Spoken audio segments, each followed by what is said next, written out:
J'espère que vous avez apprécié le trailer qu'on a diffusé hier. Je vous retrouve aujourd'hui pour vous donner un peu plus de contexte et de détails sur Dragonkin. Avant de rentrer dans le vif du sujet, je préfère rappeler que Dragonkin est prévu de sortir le 6 mars 2025 en accès anticipé sur PC et des versions Xbox Series et PS5 sont prévues pour plus tard. À Echo Software, nous sommes des passionnés de jeux vidéo, et en particulier de hack and slash. Après plusieurs jeux en action top-down avec la série des How to Survive, nous sommes lancés dans notre premier hack and slash avec Warhammer Chaosbane en 2019. Dragonkin représente notre volonté de nous dépasser avec un projet encore plus ambitieux, avec notre univers, nos mécaniques et notre histoire. Nous avons axé le développement de Dragonkin autour de 3 piliers. Le premier, une mythologie autour des dragons. Le deuxième, un theorycraft accessible mais profond. Et le troisième, une progression sur plusieurs plans. Pour rentrer dans les détails, commençons avec le premier pilier, les dragons. Toute l'histoire de Dragonkin tourne autour des dragons bannis et de leur influence sur le monde. Leur voix et leur sang ont des propriétés particulières qui peuvent corrompre le corps comme l'esprit.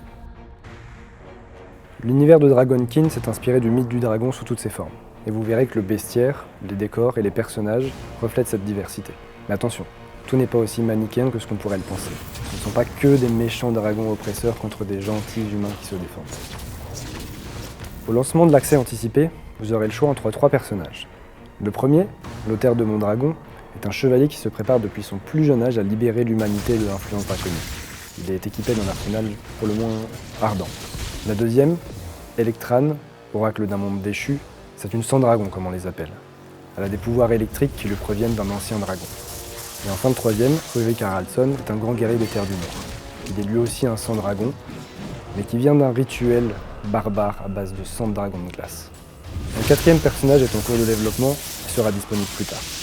Vous pourrez découvrir ces 3 personnages plus en détail lors d'une vidéo qui sera diffusée la semaine prochaine. Rentrons ensuite dans le sujet du theorycraft, ce qui intéressera les plus passionnés d'entre vous.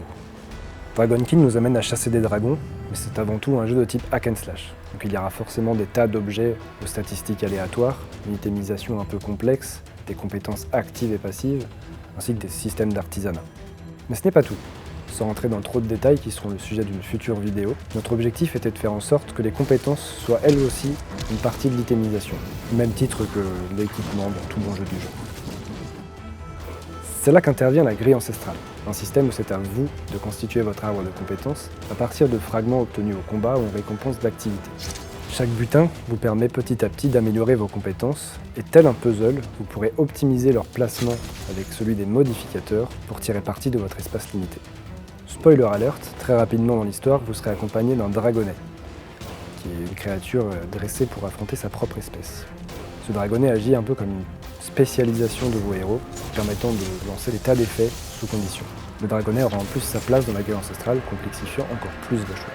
Parlons enfin du troisième grand pilier de Dragonkin, la progression. En plus de la grille ancestrale et de tout le theorycraft, il nous paraissait important de faire évoluer le monde avec la progression du héros, mais également d'améliorer l'expérience multijoueur et la création de multiples personnages. C'est dans cette optique que nos héros évoluent dans une grande ville, la cité de Montescail. Entre 2 sessions de combat effrénées, vous pourrez retourner dans ce lieu de paix relative, où essayent de cohabiter les différents humains, protégés de l'influence draconique. La cité de Montescail est riche en artisans et en services, allant de la simple vente d'objets à la création d'ornements d'armure, ou à l'investigation d'une rumeur de taverne. Mais aussi, et surtout, la ville possède un niveau et va monter en prospérité au fil de vos découvertes et de vos créations artisanales, permettant de débloquer de nouveaux services ou d'en améliorer des précédents. C'est donc un lieu central pour le multijoueur, mais également pour vos personnages actuels et futurs qui bénéficieront de tous les bonus et services actuellement débloqués lors de vos parties précédentes. Tout comme pour les héros et la grille ancestrale, la ville nécessite un peu plus d'attention. Nous avons prévu une vidéo complète qui parlera un peu plus en détail de son fonctionnement qui sortira dans le futur. Merci beaucoup d'avoir suivi cet extended gameplay. Nous sommes très heureux de vous voir de plus en plus nombreux sur notre Discord et répondre sous nos vidéos. Pour rappel, Dragonkin est prévu de sortir le 6 mars 2025 en accès anticipé sur PC et des versions Xbox Series et PS5 sont prévues pour le futur. En attendant, nous vous donnons rendez-vous la semaine prochaine pour une vidéo sur les héros de Dragonkin. Nous ne sommes qu'au début de ce que nous voulons vous montrer.